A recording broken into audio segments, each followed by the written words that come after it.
제48장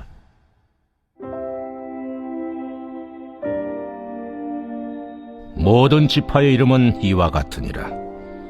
북쪽 끝에서부터 헤들론 길을 거쳐 하맛 어귀를 지나서 다메섹 경계선에 있는 하살에논까지, 곧 북쪽으로 하맛 경계선에 미치는 땅 동쪽에서 서쪽까지는 단의 몫이요, 단 경계선 다음으로 동쪽에서 서쪽까지는 아셀의 몫이요, 아셀 경계선 다음으로 동쪽에서 서쪽까지는 납달리의 몫이요, 납달리 경계선 다음으로 동쪽에서 서쪽까지는 므낫세의 몫이요, 므낫세 경계선 다음으로 동쪽에서 서쪽까지는 에브라임의 몫이요, 에브라임 경계선 다음으로 동쪽에서 서쪽까지는 르우벤의 몫이요, 르우벤 경계선 다음으로 동쪽에서 서쪽까지는 유다의 몫이요, 유다 경계선 다음으로 동쪽에서 서쪽까지는 너희가 예물로 드릴 땅이라. 너비는 25,000척이요 길이는 다른 몫의 동쪽에서 서쪽까지와 같고 성소는 그 중앙에 있을지니, 곧 너희가 여호와께 드려 예물로 삼을 땅의 길이는 25,000척이요 너비는 10,000척이라. 이 드리는 거룩한 땅은 제사장에게 돌릴지니, 북쪽으로 길이가 25,000척이요 서쪽으로 너비는 10,000척이요 동쪽으로 너비가 10,000척이요 남쪽으로 길이가 25,000척이라. 그 중앙에 여호와의 성소가 있게 하고 이 땅을 사독의 자손 중에서 거룩하게 구별한 제사장에게 돌릴지어다. 그들은 직분을 지키고 이스라엘 족속이 그릇될 때에 레위 사람이 그릇된 것처럼 그릇되지 아니하였느니라. 땅의 예물 중에서 그들이 예물을 받을지니 레위인의 접경제에 관한 가장 거룩한 예물이니라. 제사장의 경계선을 따라 레위 사람의 몫을 주되 길이는 25,000척이요 너비는 10,000척으로 할지니, 이 구역의 길이가 25,000척이요 너비가 각기 10,000척이라. 그들이 그 땅을 팔지도 못하며 바꾸지도 못하며 그 땅에 처음 익은 열매를 남에게 주지도 못하리니, 이는 여호와께 거룩히 구별한 것임이라. 안녕하십니까, 근수가족 여러분. 매일 말씀의 김대찬입니다. 오늘 말씀은 어제 말씀이었던 47장 마지막 부분보다 훨씬 더 심플합니다. 어제 본문에 이어서 실제적인 이제 제비 뽑기를 예수님 하나님께서 하셔서 직접적으로 이 이스라엘 새 하늘과 새 땅을 이스라엘을 향한 주님의 땅 분배가 시작이 되지요. 그래서 주님께서는 1절부터 쭉 내려오십니다. 모든 지파의 이름은 이와 같으니라. 북쪽 끝부터 헤들론 길까지 이렇게 이 맨 위는 단의 목, 그리고 또 그 밑에는 아셀의 목, 그 밑에는 막 쭉 이렇게 내려가서 이 48장 내내 이렇게 계속 이어집니다. 그런데 오늘 묵상 본문은 14절까지인데요. 이 14절까지 있는데, 여기 보시면은 8절까지가 유다 지파까지 부분입니다. 옆에 제가 그림을 올려드렸지요. 그래서 보시면은 우리가 생각하는 것보다 훨씬 더 심플하게 이렇게 땅 분배를 하나님께서 해주셨습니다. 그리고 또 8절에 보면 유다 경계선 다음으로 동쪽에서 서쪽 끝까지 간다, 그렇게 하면서 유다의 경계선, 유다의 땅 그 밑에 부분에 대한 설명 부분이 나오는데, 이 부분은 오늘 우리가 좀 중점적으로 보고 짧게 마치도록 하겠습니다. 8절에 보면은 유다 경계선 다음 그 밑에 또 뭐가 있냐면, 동쪽에서 서쪽까지는 어떤 땅이에요? 너희가 예물로 드릴 땅이다, 이렇게 나와 있어요. 예물. 너비는 25,000척 이렇게 나와 있죠. 그래서 옆에 나와 있는 그림을 보시면 되겠습니다. 이 정도 비율입니다. 그렇게 많진 않지요. 에 보시면은 9절에 보면은 이 땅은 8절에 보면 어떤 땅이냐면은, 성소는 그 중앙에 있는 땅에 성소가 있는 땅입니다. 성소가 무엇을 상징합니까? 하나님의 임재가 있는 곳이죠. 9절에 보면 너희가 여호와께 드려 예물로 삼을 땅이다, 이 땅이. 그리고 10절에 보면은 제사장에게 돌릴 땅이다.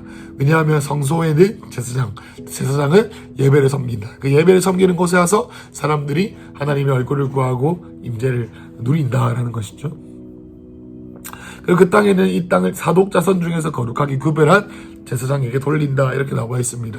사독의 자손이다 라는 것은 그 당시에 우리가 봤던 것처럼 46장이었던 것으로 기억하는데 타락한 제사장들, 이방인의 방식대로 하나님을 예배하는 그런 방법들을 쓰는 예배자들을 다 폐회시키시고 하나님께서 촛대를 다른 자들에게 옮기시는데 그 사람들이 누굽니까? 사독의 제사장들이죠.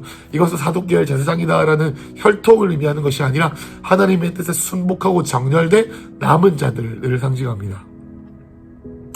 그래서 11절에 보면 거룩하게 구별되어진 제사장들이다라는 것을 알 수가 있고요. 그리고 또 그들이 직분을 지키고 족속이 그릇될 때 그들이 그릇되지 않았다라는 내용, 46장의 내용이 똑같이 돼 있죠.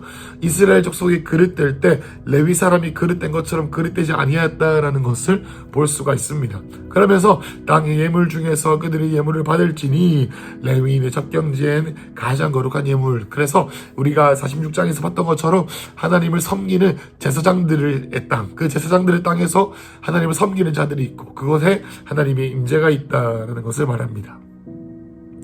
13절에 똑같이 또 그 25,000천 그 너비 뭐 이런 것에 대한 얘기를 하고요. 14절에 보면 그들이 그 땅을 팔지도 못하고 바꾸지도 못하고 그 땅에 처음 익은 열매를 남에게 주지도 못한다. 이것은 주님께서 구별하신 땅이다. 이렇게 나옵니다.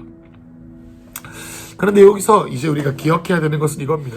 여러분, 이 땅에 대한 어떤 의견들이 분분합니다. 이 땅이 이스라엘 백성들이 귀환할 때의 땅인지 아니면 어떤 뭐랄까요, 새하늘과 새 땅, 주님께서 재림하셨을 때의 땅의 모습이라든지 아니면 우리의 삶 가운데 있는 약속의 땅에 대한 상징적인 비유도 되고요. 그래서 어떤 용법으로 쓰이는지 신학자들 가운데 의견들이 분분하지만 우리는 우리의 삶 가운데 이것을 적용하기 위하여서 하나님께서 우리의 삶을 재앙을 주시고 우리의 삶 가운데 심판을 허락하셨지만 우리를 회복하게 하셔서 땅을 주님과의 관계가 회복이 되면 땅이 회복된다라고 말씀을 드렸지요. 그래서 그 회복된 땅 위에서 일어나야 될 일들로 우리가 적용하면 좋겠습니다.